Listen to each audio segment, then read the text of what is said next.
This is Signalis.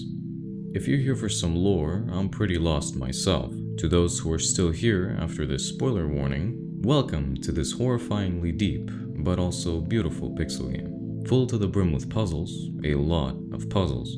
Inventory management, why does it only have to be 6 slots? Why? Why? And also a story about 2 lovers. Elster wakes up from her cryogenic sleep.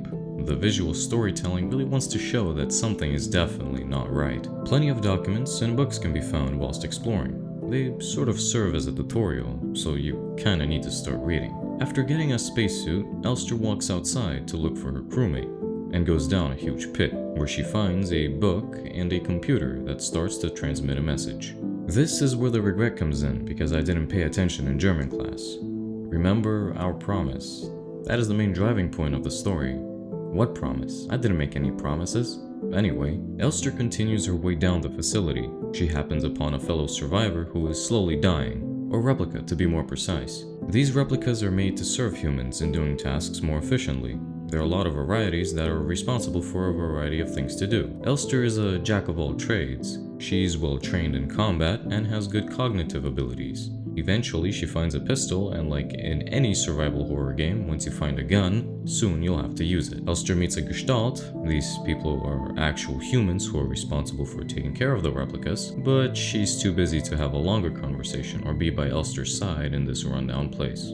Elster finally encounters her first enemy and swears to kill almost every single one of these sick, unholy abominations. Gets her hands on a radio through a memory of some sorts, which helps to unlock wall safes and solve other puzzles. Expands her arsenal by finding a mighty shotgun. Elster solves many puzzles in an attempt to gather up 6 keycards. 6 inventory slots, 6 keycards. What is it with this number? So she could open a door, and guess what's behind that door? The subscribe button, of course. And look here, there's a like button over there. Cool stuff if you ask me. Elster and I would greatly appreciate it if you clicked those buttons. But really there was a boss fight behind those doors. Another infected in Elster's way. After disposing of it, she meets Adler, some replica administrator of the facility. In my opinion, not a very trustworthy dude. Oh look, he pushed Elster down an elevator shaft. Even deeper we go. It's like Dante's Inferno, going deeper and deeper into hell. Entering a room leads to another 3, and each has their own puzzle that rewards you with a key, so you could unlock another area. At this point, Elster could get a physics and astronomy degree for solving all these puzzles. After Elster fixes a cassette, she can finally listen to music whilst getting rid of any monsters and putting her mind to ease.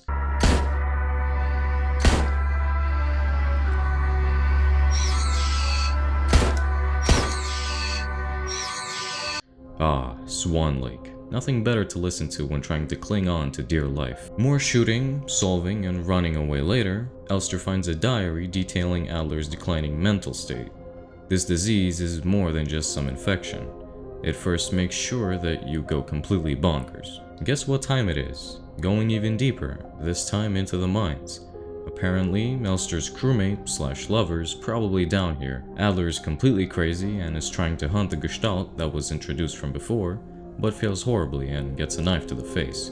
Ouch. Whilst exploring the mines, we get several hints that the infection probably came from here. Elster, not having anywhere else to go, decides to descend even further. A dreamy sequence plays. Oh look, a beach. Look at those rocks. Why are they so white? Wait. Oh shit. This new area is full of rust, decay, and even creepier vibes. And yet again, the task is to place 6 plates to open a door. The number 6. I swear it's something to do with hell. After Elster jumps down again into a bloody pit, she meets Isa, the Gestalt, finding an abhorrent pile of arms and legs. Elster helps her out and continues to solve many other puzzles to get all of the plates. The door leads to a flight of stairs that go to the surface. Elster goes up and meets Adler, then makes her way through the red emptiness in search of something. It seems that it is the spaceship, the Penrose. Elster's being called to go there. She needs to be there. Tries with all her strength, but ultimately breaks her tired arms trying to open the hatch. She succumbs to her wounds and dies. But that's not the ending. These developers know how to pull on your heartstrings. Elster wakes up, everything seeming to be normal aboard the Penrose. Ariane, that's the girl Elster has been looking for. They share a warm embrace, but that's only a dream. Elster wakes up, again, repairs her broken body, and continues to try to fulfill Ariane's promise. What it is, we still don't know. She goes back to the facility in search of answers. Puzzles, enemies, running away, all again, but even more difficult than the last time.